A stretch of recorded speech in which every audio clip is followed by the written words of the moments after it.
Bueno, feliz tarde. Espero que todos estén muy bien. Hoy, miren, tengo un día brillante aquí en la ciudad de Washington. Un día, incluso, no lo van a creer, hasta cálido. Después de haber tenido temperaturas de 3 grados centígrados, pues ahora tenemos una temperatura muy agradable primaveral. Así que les doy la bienvenida a este viernes 19 de noviembre, día después de la celebración de la Virgen de Chiquinquirá, la Virgen de la Chinita, que es la patrona de mi ciudad. Así que en mi ciudad ahorita están de fiesta todavía. Dura una semana. Y yo estoy de fiesta porque vino mi amigo José Antonio Bustamante. Bienvenido, José Antonio, ¿cómo estás? ¿Qué tal?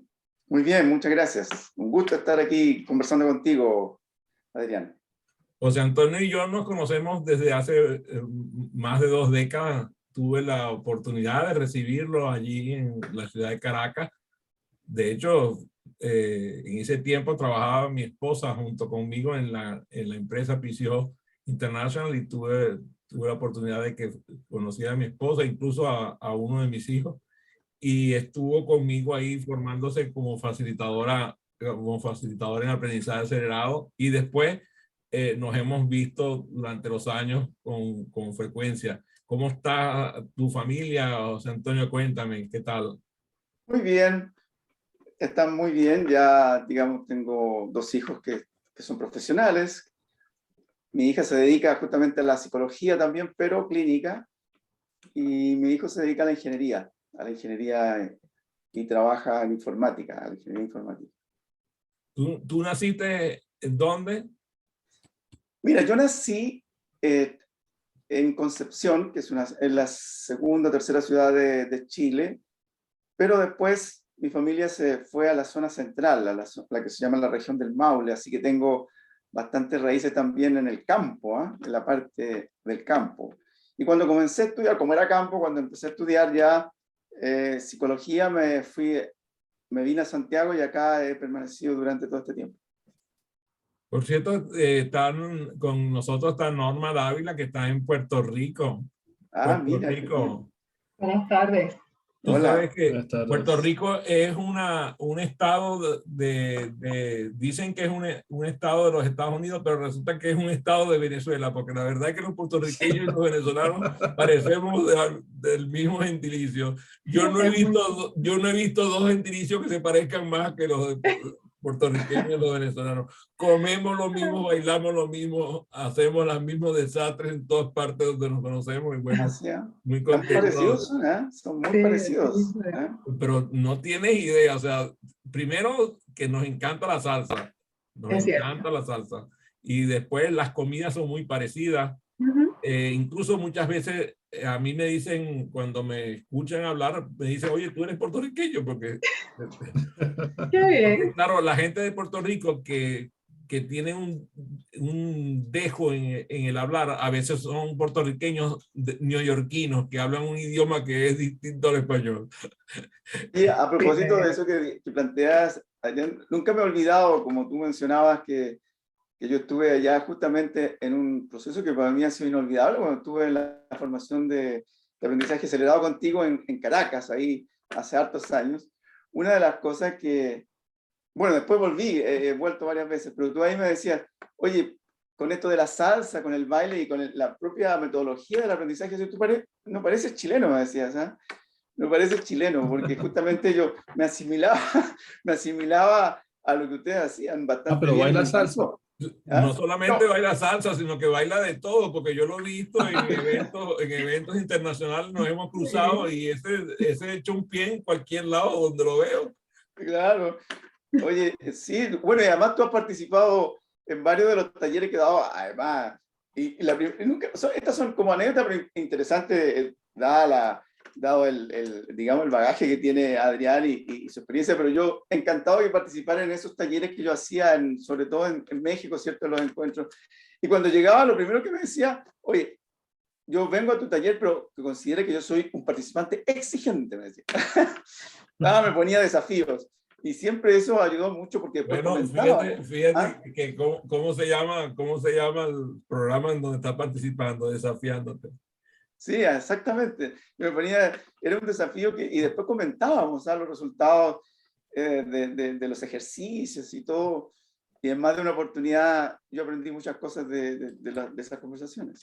Y también nosotros tuvimos la oportunidad, yo tuve la oportunidad de aprender muchas cosas de tu técnica. Cuéntanos un poco, porque has evolucionado del tema foco tuyo, que era el tema de equipos de alto desempeño, pero has abierto como el scope. Cuéntanos un poco de lo que estás haciendo.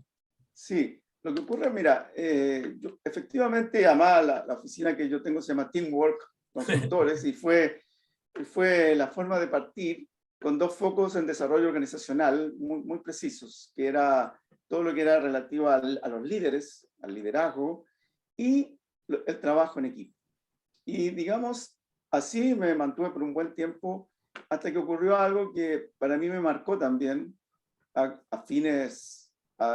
digamos, a fines de la primera década del siglo, que hice un máster en innovación, un posgrado en innovación en la Universidad Adolfo Ibáñez, y eso también me abrió. Yo ya venía con la inquietud y venía haciendo algunas cosas de no solo equipos de alto desempeño, sino que también me preguntaba cómo los equipos pueden prepararse para no tener solo un alto desempeño en un área específica, sino ser más creativos, ser más innovadores. Y eso me llevó a hacer ese máster que me cambió completamente el foco, porque a partir de eso yo me he orientado y nuestra oficina se ha orientado a proyectos y a procesos de innovación en general, asociados a equipos y a líderes. Ese ha sido el cambio. Fíjate qué interesante, porque para mí es algo bien interesante. Yo tuve la oportunidad desde muy temprana edad de formarme en el mundo del coaching, cuando no se hablaba del tema. De hecho, el vocablo no era común. Yo me formé con Kenneth Blanchard y Paul Hershey, que eran hacían desarrollo el tema del liderazgo, el famoso grit gerencial. Ni siquiera habían escrito el libro todavía de liderazgo situacional, que es un libro más famoso, libro de liderazgo situacional, Kenneth Blanchard y Paul Hershey. Pero fíjate que hay un salto en los años, a finales de los 80, principios de los 90, cuando aparecen en Berkeley, aparece Fernando Flores, acompañado con Rafael Echeverría y Julio Laya, y empiezan a conversarse ya en los países de América Latina, y el mismo Rafael junto con Olaya forman una empresa que tuvo mucho éxito estando juntos, ahora tienen éxito estando separados, pero claro, muy sí. cómicamente la empresa tiene el mismo nombre, de Newfield, y ambos desarrollan el tema de coaching, pero ahora con una visión ontológica, y Fernando hace sus propios, él tiene un nombre propio, como el pasado que trae, pues de haber sido ministro y haber estado en Berkeley, todo eso, pues tiene un nombre propio. Un grupo de chilenos que empiezan a producir una innovación en el mundo del coaching que no tiene nada que ver con Norteamérica, que no tiene nada que ver con la cuna del coaching, que es principalmente América e Inglaterra, ¿no? Entonces, me interesa mucho ese tema de innovación, para que tú me digas cuál es la filosofía, porque tú fuiste a la Adolfo Ibáñez, seguramente de ahí agarraste algo, pero tú tienes que haber desarrollado tu propia filosofía de innovación. Dime en qué se basa. Sí, efectivamente, desde ahí yo, digamos, empecé a repensar algunas cosas y a unirlas también con lo que yo hacía, y generé un propio modelo que quedó plasmado en un libro que se llama El valor de innovar.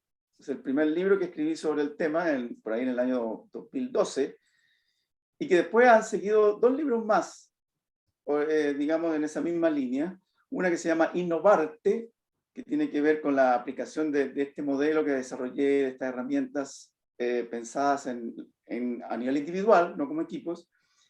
Y finalmente, esta trilogía, podríamos decir así, se completa con un libro que apareció en el 2019 en México, que se llama El desafío crucial, que justamente se plantea los cambios y lo que se va a requerir en el trabajo del futuro. Ahora, ¿cuál es el modelo de base que yo planteo ahí? Lo tomo desde el liderazgo y los equipos, en la primera en el valor de innovar, Y el modelo consiste en algo que yo llamé el liderazgo orquestador. Así le puse como nombre, pero en realidad tenía un modelo que desarrollaba 4 elementos que el líder tenía que manejar con sus equipos, cuatro fases.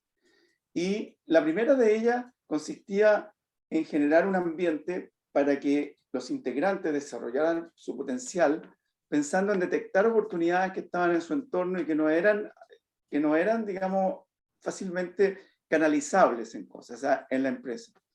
Y luego llevar eso a un proceso de cristalización, y ahí de alguna manera hay una inspiración en el design thinking.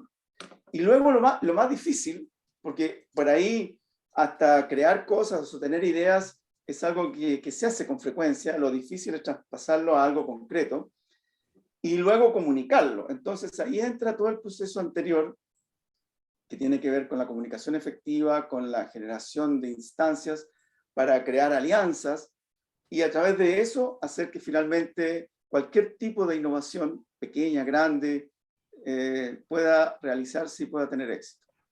Eso es esencialmente. Fíjate que me vino con tu parlamento, me vino el título de un libro de Jeremy Rifkin que se llama La era del fin del empleo, la era del fin del empleo. Entonces pensaba ahorita, cuando preparaba la entrevista, que yo pienso que el trabajo como lo conocemos hoy va a desaparecer. Una tendencia a desaparecer. Va a llegar una era que yo la llamo la era del ocio. Y fíjate qué interesante porque la palabra escuela, que viene de Cholet, está parecido a school en inglés, también en francés. La palabra escuela significa lugar de ocio. Entonces, al pensar en el futuro, que va a venir una época de la era del ocio, quiere decir que va a ser una época de una era donde vamos a estar en permanente aprendizaje. Sí. Cesará el trabajo y vendrá el aprendizaje. Cuéntame cómo lo ves tú. Sí, ahí, en eso que planteas tú, hay dos maneras de verlo, porque por un lado, y yo hago esta distinción que planteé como propuesta en una conferencia que me tocó hacer hace poco en México, que yo decía que hay que hacer esta distinción entre el trabajo del futuro y el futuro del trabajo. ¿Ya? El futuro del trabajo tiene que ver con lo que tú dices. ¿Cuál va a ser el tipo de trabajo que vamos a tener?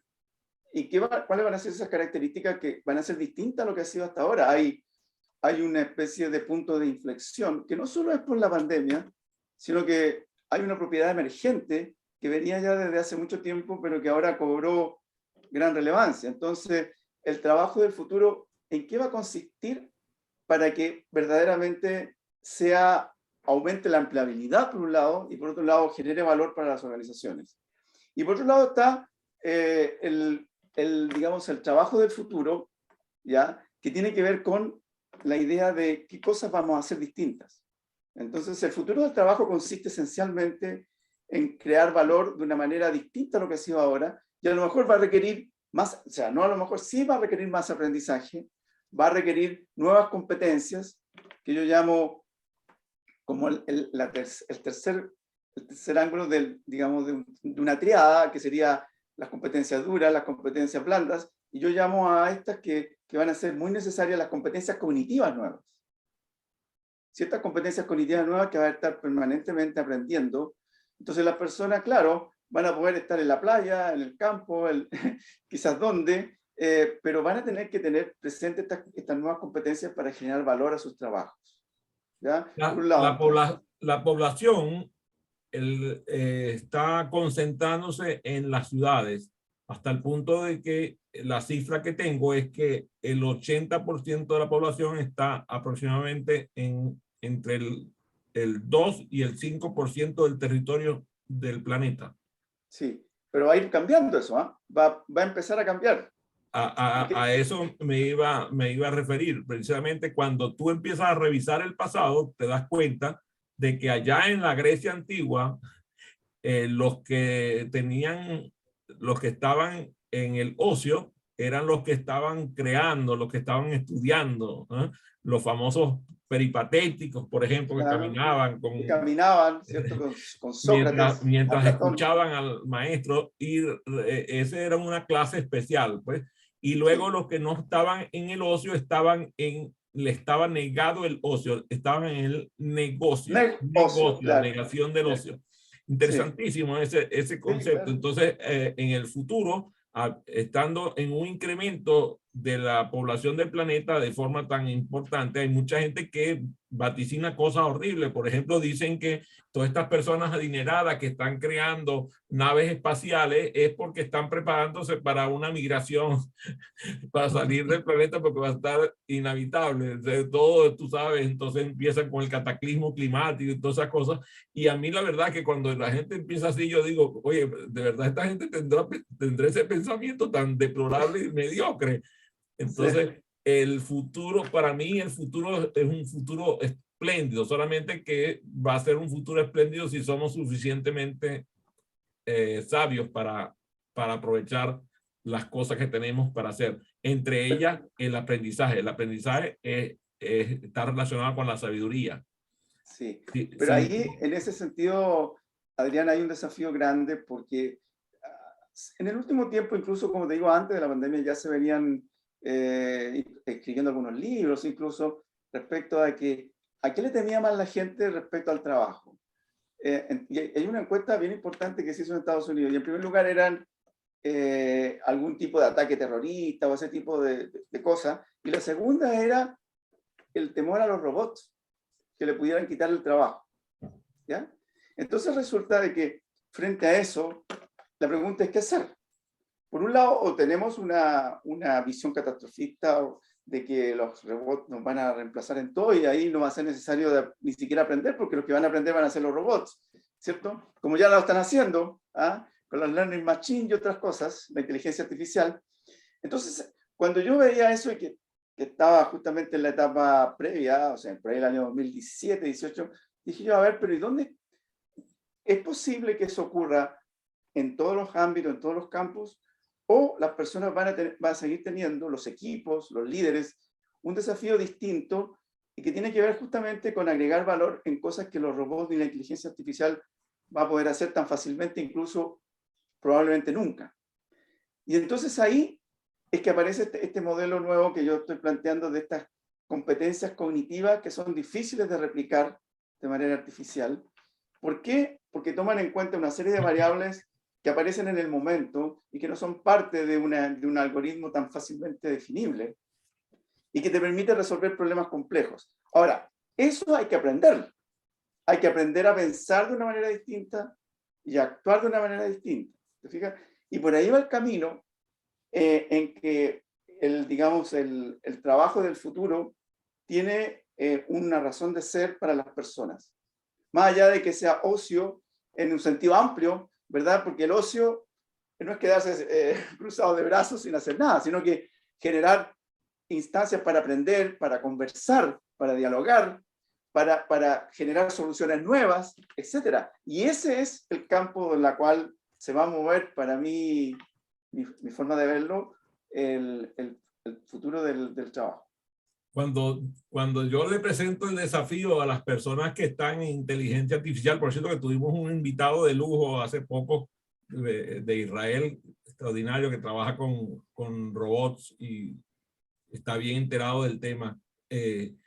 Cuando le presentamos a las personas que trabajan en inteligencia artificial las dos preguntas, ¿tu robot tiene conciencia de que tiene conciencia? O sea, si tu robot tiene conciencia, ya de verdad está peligroso, ¿no?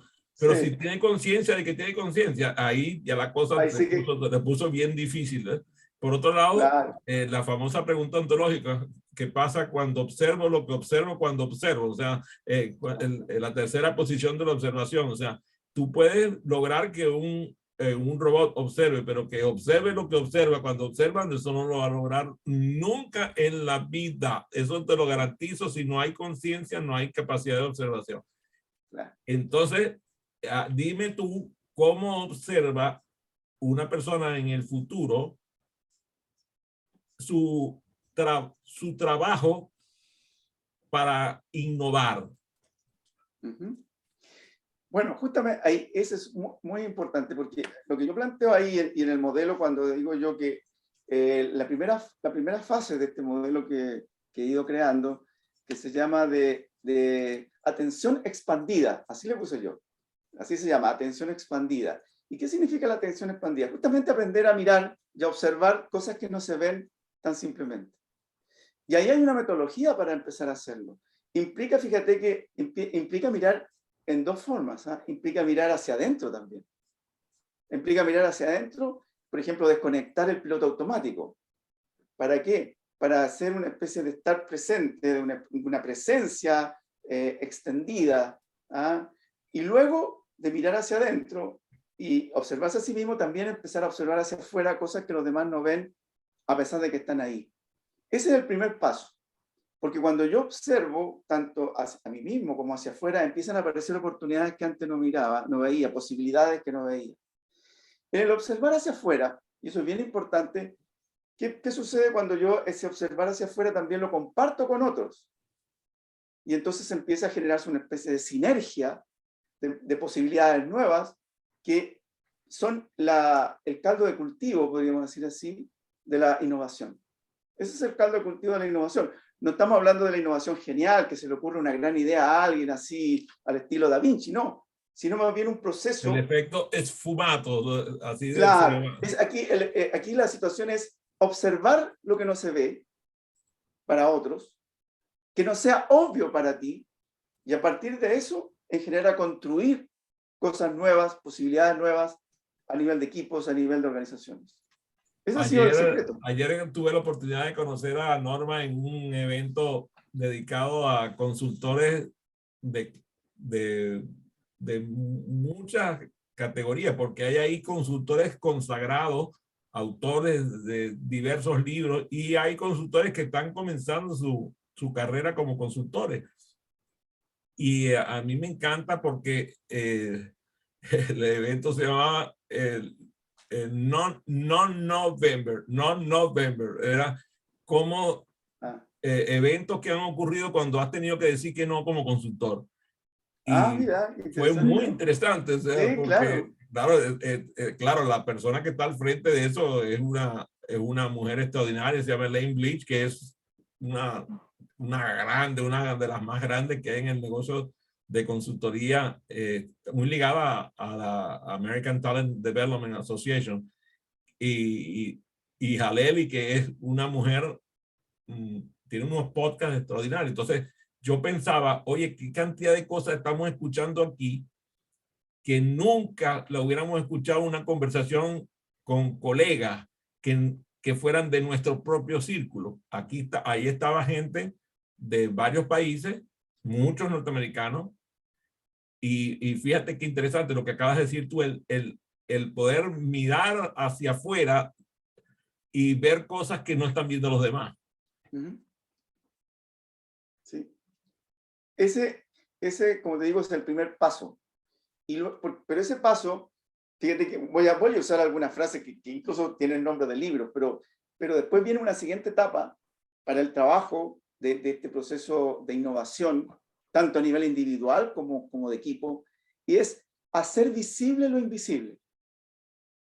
Este punto no es menor, ¿te fijas? Porque en el fondo esta primera aproximación a las cosas que ocurren, a las cosas que yo puedo descubrir, que puedo explorar, tanto hacia adentro como hacia afuera, en una especie de introspección activa, podríamos decir así, hay que darle una forma que sea visible. Y ese es el primer paso en que algo que es creativo se transforma en innovador.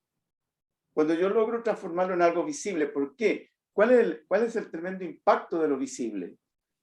Y que puede adquirir la forma desde un dibujo, un diagrama, un modelo, un esquema, lo que sea, pero en ese minuto cuando yo doy ese paso, lo transformo en algo que puede ser compartido con otros. Y al ser compartido con otros, puede hacerse evolucionar con otros. Y para mí también, o sea, yo lo veo, a pesar de que yo me lo imaginé o lo estuve viendo imaginariamente, cuando lo veo de alguna manera tangibilizado, también se me generan nuevas asociaciones que yo puedo ir digamos, concretizando. Esa parte de aprendizaje, Adrián, me recuerda algunas de las dinámicas que hacíamos. ¿Te acuerdas que es muy, porque yo hacía los links, ¿te fijas? Ahora como una metodología específica, pero cuando uno aplica el modelo de PPGA, digamos, de Kolb, o estas cosas, o cualquiera de estos de ejercicios experienciales, en el fondo uno vive la experiencia, pero cuando se queda solamente ahí, el ejercicio no cobra todo su potencial hasta que uno lo transforma en algo concreto, ya sea una práctica, una generalización, una asociación con otras cosas, y en ese momento el clic es mucho más potente para el aprendizaje. Cuando estabas junto a mí hace muchos años, te diste cuenta que nosotros utilizábamos una metodología de retroalimentación que era muy poco común, se le conoce como el 5-1. Y es un chileno, por cierto, quien me lo enseñó, Marcial Lozada. Lozada, sí. Marcial Lozada venía de la escuela de psicología positiva, empezó a utilizar eso con una compañía americana, Electronic Data System, y yo lo empecé a leer y lo leímos nosotros y empezamos a aplicarlo. Y es interesantísimo ver el fenómeno del 5-1 porque son 5 retroalimentaciones positivas por cada correctiva. Y al principio a las personas les cuesta muchísimo identificar 5 aspectos positivos del desempeño de otra persona, porque no son capaces de identificar 5 aspectos positivos de su propio desempeño.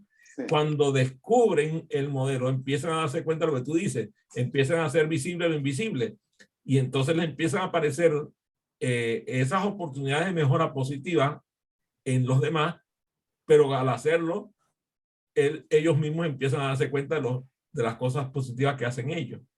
Exactamente. Y por otra parte, déjame terminar un momentito el hilo para que, y por otra parte, dice 5-1, el 1 es correctivo, no dice que es algo que es un error, no dice algo que está mal, dice algo correctivo, o sea, significa sustituir algo que no funcionó, cambiarlo por otra cosa o eliminarlo. No estamos hablando de otra cosa que mejorar. Sí. Entonces, es que, fíjate, es tan importante eso. De hecho es más, yo podría comentarle, no es el caso en detalle, pero yo utilizo lo que se llama la Lozada Line, así se llama, el enfoque de Lozada, la Lozada Line. De hecho, hasta ahora la utilizo cuando hago estos procesos de desarrollo de equipos, y sobre todo con equipos gerenciales, equipos de alto nivel, que les cuesta mucho reconocer a otros y reconocerse a sí mismo, y entonces en vez de darle toda una teoría respecto a qué es lo que es el reconocimiento y por qué se asocia con la motivación y por qué bla, bla, bla, yo le digo, a ver, empecemos, y se llevan como una práctica en Lozada Line. Y la verdad es que el impacto que tiene es tremendo, porque hay un aprendizaje rápido del por qué es tan importante usar tanto el reconocimiento como la retroalimentación para mejorar, que se transforma en una de las prácticas esenciales de un equipo de alto desempeño. Así me ha ocurrido a mí, y fíjate que hasta ahora lo sigo usando, hace poco, y la gente se recuerda, algunos integrantes de equipos que me he encontrado después en otros equipos, y todavía se recuerdan y lo practican como un elemento esencial de su gestión. Muy bien, hagamos visible a Norma y a Carlos para que ellos también te hagan las preguntas que quieran. Adelante, Carlos, adelante, Norma. Sienten la bienvenida. Son bienvenidos para... Primero las damas. Gracias. Bueno, es la primera vez que participo en este grupo y agradezco la invitación. Me llama la atención el trabajo que he estado haciendo con equipos de alto rendimiento, y algunas de las metodologías que estaba mencionando son nuevas para mí porque conozco más los modelos norteamericanos. Me gustaría que pudiera compartir un poco de cómo ha sido su experiencia seleccionando los modelos que está usando y qué beneficios concretos ha ido obteniendo. Algunos ejemplos, pues estoy segura de que la lista es interminable, pero por lo menos algunos ejemplos, por favor. Sí. Gracias, Norma. Bueno, fíjate que el modelo, que estaba, como te digo, vertido en el primer libro, voy a hablar de eso, tuve la gran oportunidad de poder irlo probando. en proyectos de equipos de alto desempeño de manera concreta, con proyectos de innovación. Y en ese proceso fue muy bueno porque de alguna manera diríamos que fue una especie de aprendizaje acelerado, aunque no es en un taller. Lo primero que quisiera decir es que esto del aprendizaje acelerado, por lo menos como yo lo entiendo, los talleres son como los disparadores, como que te generan, preparan el camino, te dan las orientaciones, pero luego para que verdaderamente se haga esto que yo digo, hacer visible lo invisible, implica todo un proceso posterior, que es un proceso posterior de acompañamiento a los equipos, con coaching, con feedback y con un proyecto. Fíjate que la clave aquí está en que el equipo se tiene que plantear un proyecto para aprender a través del proyecto. Es bien interesante, es decir, por un lado el proyecto es un proyecto real, por ejemplo, una innovación concreta que después tienen que incluso presentar ante sus jefaturas o incluso en comités que evalúan la innovación. Entonces, el proyecto tiene consecuencias reales y positivas para la organización. Incluso la podemos hasta llevarla a números. ¿Ah? Los proyectos que yo he llevado a cabo con participantes han tenido importante impacto numérico. Pero por el otro lado, que es lo que me interesaba a mí desde el punto de vista más académico, era el aprendizaje de estos líderes de la metodología. Y la verdad es que es impactante cómo van aprendiendo a través del hacer. ¿Ah? Es un aprender haciendo. ¿Ah? Si algo que puede parecer tan sencillo, pero es tan complejo al mismo tiempo. Claro, porque tú necesitas tener mucha claridad respecto a cómo vas llevando ese proceso. Y una vez que lo vas conduciendo y vas dando los golpes necesarios para que los equipos y los líderes vayan aprendiendo e incorporando la metodología, realmente ahí es donde se ve el impacto mayor que yo te digo que he tenido en varios años que he estado haciendo ese tipo de cosas. Gracias. Carlos. Tenía dos preguntas. La primera, en cuanto, Si son dos preguntas, pagas doble de matrícula. en cuanto a las competencias cognitivas, ¿cuáles serían las tres más importantes y cómo ayudar a desarrollarlas? Sería la primera. Y la segunda, cuando hablamos de los líderes, de esta formación de líderes, tenemos el líder, digamos, no tradicional, sino pre-pandemia y el líder post-pandemia, que es un líder con mucho trabajo en línea. ¿Qué recomendarías tú a estos líderes o cómo formarlos para que principalmente, digamos, la empatía se pueda desarrollar también en línea, entre otras cosas? Sí. Fíjate que, bueno, a ver, lo primero, estas competencias cognitivas que yo planteo en un modelo del último libro, contiene 4 competencias cognitivas a desarrollar, ¿ya? La primera es lo que se relaciona con el pensamiento crítico. Esto que es bastante conocido y antiguo, entre comillas, el pensamiento crítico, es algo que no está muy habituado a desarrollar de manera sistemática. Luego viene un segundo kit de competencias cognitivas que van relacionadas con el desarrollar el enfoque creativo, la creatividad, con metodologías incluidas. Luego viene algo que es más difícil todavía, para mi gusto y lo que he podido comprobar, que es el pensamiento sistémico. ¿Cómo pensar sistémicamente? Y hay ahí, incluso he podido rescatar ahí de varias lecturas, una especie de instrumento para evaluar el nivel de pensamiento sistémico que uno tiene.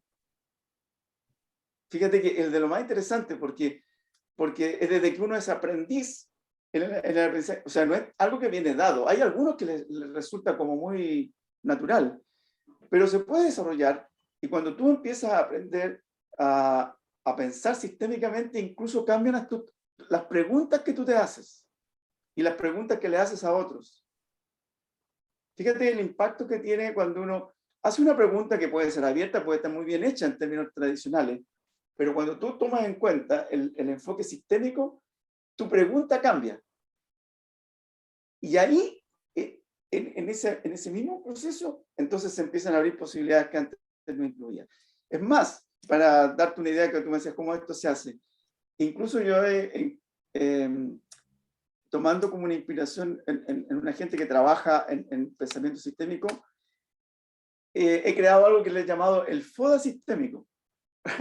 O sea, el FODA tradicional, pero ahora potenciado con pensamiento sistémico. Y fíjate que esto que es impresionante. Es impresionante las cosas nuevas que aparecen ahí con el simple FODA, medio desprestigiado incluso, pero resulta de que aparecen nuevas posibilidades. Así que yo te diría que esas tres, hay más, pero esas tres. Y respecto a lo segundo, es extremadamente contingente lo que tú planteas, porque como decía Adrián hace un rato, el trabajo como era hasta hace un poco tiempo atrás no va a ser el mismo.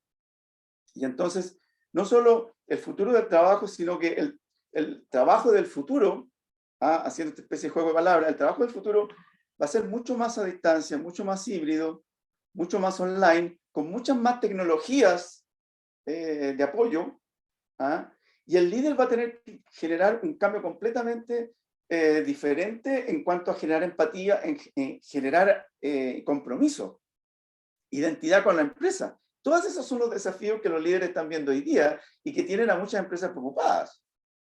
De hecho, yo tengo un cliente bien importante que hizo incluso por ahí una especie de evaluación, de estudio, y justamente ese es uno de los temas que más les preocupa, cómo los líderes van a lograr mantener la identidad y el compromiso de la gente. Entonces, los líderes van a tener que aprender también otras nuevas competencias y otras nuevas maneras de acercarse. En general, yo te diría, y de hecho hoy en la mañana estaba en eso, va a ser un enfoque más híbrido. Hemos tenido, por ejemplo, con un equipo que estoy trabajando online, con los líderes online, bastantes cosas, pero llega el minuto en que vas a tener que combinarlo con algo presencial. Entonces, yo te diría que el trabajo del futuro va a ser un híbrido entre hacer algunas cosas presenciales y una gran cantidad de cosas a nivel online. Fíjate que me está jalando la lengua, voy a tener que tener una nueva reunión para hablar de eso, porque yo soy de los que opinan que eso que acabas de decir no es cierto. ¿No? Yo tengo equipos a los cuales nunca voy a ver, nunca en la vida. Y son equipos de altísimo nivel de desempeño. Yo entiendo lo que propone, pero va a haber equipos míos, de los cuales formo parte, que son de altísimo nivel de desempeño, que nunca los voy a ver presencialmente. Y sí, van a seguir siendo equipos de altísimo nivel de desempeño. Pero déjame meterme con el tema del pensamiento crítico y el pensamiento sistémico. Sí. Si yo paso los exámenes de los centros de educación, de escuela primaria, escuela secundaria, en nivel universitario de todos los niveles, si yo paso los exámenes por un tamiz para ver si los exámenes están considerados con pensamiento crítico y pensamiento sistémico, están raspados todos los docentes. Sí. Porque lo que menos hacen es desarrollar el pensamiento crítico y el pensamiento sistémico de su equipo de estudio, de sus estudiantes. El caso es que si yo hago un examen,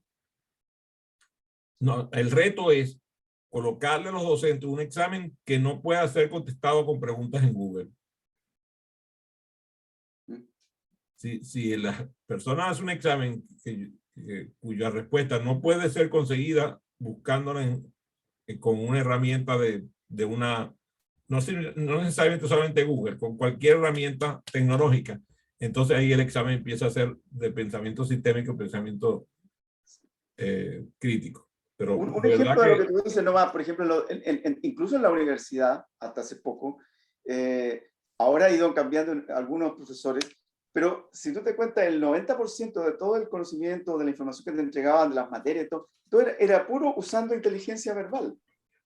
Era muy poco que te pudiera combinar distintos tipos de inteligencia, que eso ya te abre un campo y te permite pensar más sistémicamente, estableciendo las relaciones o las analogías, ¿sí o no?